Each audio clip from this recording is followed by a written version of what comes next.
आप सभी का स्वागत है इस वीडियो में। आज मैं दो तीन बातों को लेकर डिस्कशन करने के लिए आया हूं। पहला तो सवाल ये है कि जब से मैंने एक वीडियो अपलोड किया है कि किसी भी कोर्ट केस का किसी स्टूडेंट पर या गवर्नमेंट सर्विस की तैयारी करने वाले अभ्यर्थियों पर, कैंडिडेट पर, या जो ऑलरेडी किसी भी डिपार्टमेंट में हैं, गवर्नमेंट के अंदर काम कर रहे हैं, उन पर क्या इम्पैक्ट आएगा, उसी समय से कुछ लोगों ने ऐसे कई सवाल किए हैं। तो उन सवालों को देखने के बाद हमने उसमें ये देखा कि जितने सारे सवाल हैं सभी लगभग मिलते जुलते हैं एक दूसरे से।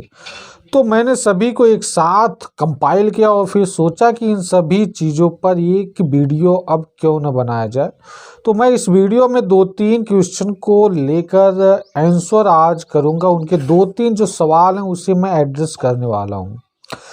जो पहला क्वेश्चन यह है कि अगर किसी पर कोर्ट केस फाइल हो जाता है, चाहे वो जो भी कोर्ट केस है, अगर आपका एफआईआर में या एनसीआर में नाम है, तो क्या आप पर कोई नौकरी पर प्रभाव आएगा? अगर आप किसी भी गवर्नमेंट सर्विस की तैयारी कर रहे हैं तो क्या इसका कोई इम्पैक्ट उस पर आने वाला है? या आप अगर किसी गवर्नमेंट डिपार्टमेंट में ऑलरेडी एम्प्लॉयड हैं तो क्या आप पर उस पर कोई इम्पैक्ट आएगा? तो देखो यार, सिंपल सी ये बात है कि जब तक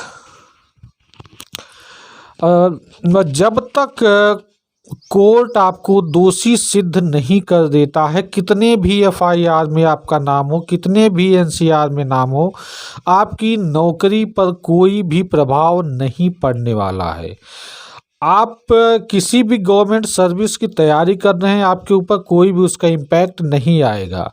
ऐसा इसलिए कि एफआईआर या एनसीआर में नाम होने पर, कोर्ट केस में नाम होने पर कोई अपराधी नहीं हो जाता है। वो सिर्फ अगर सबूत उसके बाद उसके खिलाफ जब मिलता है तो कोर्ट उसको एक्यूज्ड घोषित करता है, अपराधी घोषित करता है, उसी केस में आपको दिक्कत होगी। लेकिन जब तक आप पर कोई कोर्ट केस फाइल हुआ है, आपके अगेंस्ट कोर्ट के अंदर केसेस चल रहे हैं, तो कोई भी केस हो, आप पर कोई भी इम्पैक्ट नहीं आने वाला है। इसीलिए आपको जब भी कुछ फॉर्म को फिल कर रहे हो गवर्नमेंट सर्विस के लिए, उसमें अगर आपसे पूछा जाए कि क्या आप पर कोई कोर्ट में केस चल रहा है, तो आप उसमें साफ साफ ये बता देना कि हाँ, मेरे ऊपर ये केसेस हैं जो कि इस ऑनरेबल कोर्ट के अधीन चल रहे हैं। इससे आपको कोई भी दिक्कत का सामना नहीं करना होगा।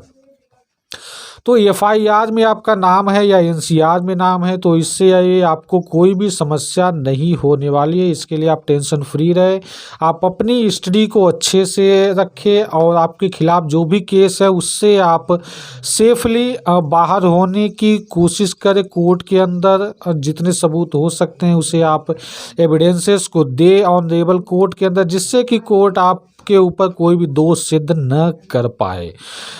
पहली बात हो गई। दूसरी बात होती है कि यदि आपके ऊपर एफआईआर में आपका नाम है, यदि आपका नाम एफआईआर में है, लेकिन जब पुलिस कोर्ट के अंदर जो चार्जशीट फाइल करती है, तो उस चार्जशीट से आपका नाम हटा लिया गया है, तो क्या अब आपके जब पुलिस थाने के अंदर पुलिस वेरिफिकेशन होगा तो क्या उसमें कोई दिक्कत होगी?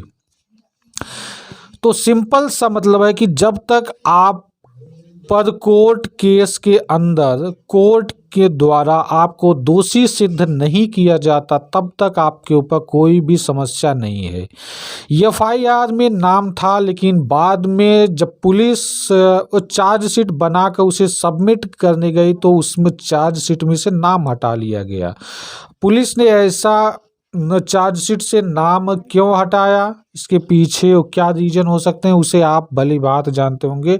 आपने किसी एक्सटर्नल पावर का सोर्स का यूज किया या रुपए पैसे देकर एफआईआर से नाम हटवाए, आपने जो भी किया है तो उसके बाद चार्जशीट में जिससे कि आपका नाम नहीं आया, तो आपको कोई भी टेंशन लेने की ज़रूरत नहीं है।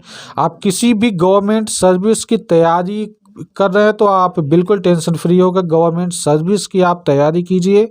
आपके जॉब पर कोई भी इम्पैक्ट नहीं आएगा। आपके आपके करियर पर कोई भी समस्या, किसी भी तरह की समस्या नहीं होगा जब तक कोर्ट के अंदर आपको दोषी सिद्ध नहीं किया जा सकता।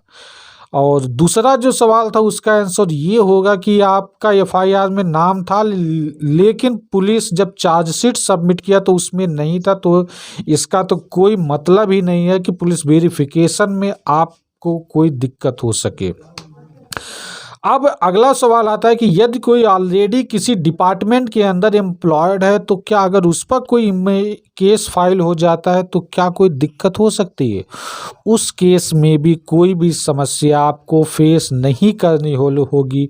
हालांकि जिस डिपार्टमेंट के तहत आप अपनी सर्विस दे रहे हैं डिपार्टमेंट आपसे जो केसेस आपके ऊपर कोर्ट के अंदर चल रहे हैं उसके बारे में जानकारी मांग सकता है। और आपको बहुत कुछ, अगर ज़्यादा स्ट्रिक्ट डिपार्टमेंट आपके खिलाफ है तो आपको वह सस्पेंड कर देगा। यहाँ पर ध्यान देना कि सस्पेंड करने का यह मतलब नहीं है कि आपको नौकरी से हटा दिया गया है।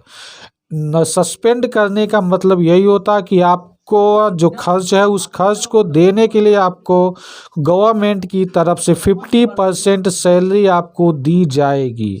तो 50% सैलरी आपको वहाँ पर दी जाएगी यदि आपको डिपार्टमेंट ने सस्पेंड कर दिया है। तो इस तरह से कोई भी समस्या यहाँ पर भी नहीं होगी। और जब आप दोष मुक्त हो जाएंगे ऑनरेबल कोर्ट से तो उसके बाद आपको फिर से आपकी जो पूरी की पूरी फैसिलिटी यानी कि सैलरी थी या अदर एक्स्ट्रा जो कि गवर्नमेंट की तरफ से प्रिविलेजेस मिल रहे हैं तो सब आपको फिर से रिज्यूम कर दिया जाएगा।